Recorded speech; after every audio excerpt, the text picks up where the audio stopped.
जिंदाबाद जिंदाबाद जिंदाबाद कांग्रेस पार्टी जिंदाबाद जिंदाबाद जिंदाबाद धन्यवाद धोनी जिंदाबाद जिंदाबाद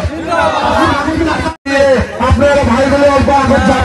অল্প কষ্ট করে আগত যান সবাই জিন্দাবাদ যুবে আজম জিন্দাবাদ জিন্দাবাদ জিন্দাবাদ ইউথ কংগ্রেস জিন্দাবাদ জিন্দাবাদ জিন্দাবাদ জিতেন্দ্র সিং জিন্দাবাদ জিন্দাবাদ জিন্দাবাদ পৃথ্বীরাজ সাথে জিন্দাবাদ জিন্দাবাদ জিন্দাবাদ কাংগ্রেস পার্টি জিন্দাবাদ জিন্দাবাদ জিন্দাবাদ গৌরব গগৈ জিন্দাবাদ জিন্দাবাদ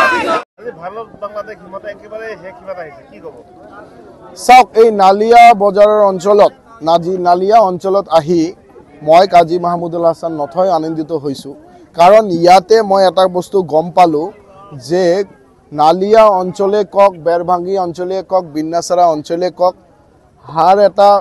সকলো ঘৰত ভিতৰত যিমান সদস্য আছে সবে কংগ্ৰেছমুখী হৈ গৈছে সেইটো সবতকৈ আনন্দিত মই আজি মই কংগ্ৰেছৰ এজন সৈনিক হৈ মই নথৈ আনন্দিত হৈছোঁ আৰু এটা বস্তু ইহঁতে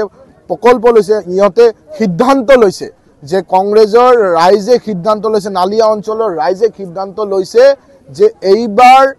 বিজেপি আৰু বিজেপিৰ সৰু ভাইটি যোনটো দল AIUDF দলটোক বিৰুদ্ধে ইহঁতে ওলাই আহিছে আৰু AIUDF আৰু বিজেপি মুক্ত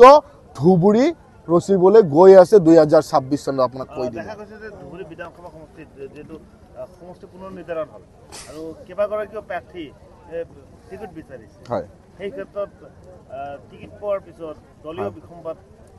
দেখা দিব পাৰে নেকি চাওক মানুহক যেনেকৈ অত্যাচাৰ চলাইছে বিজেপি চৰকাৰে 2016 চনৰ পৰা অসমত যেনেকৈ অত্যাচাৰ হিটলাৰী শাসন যেনেকৈ চলাইছে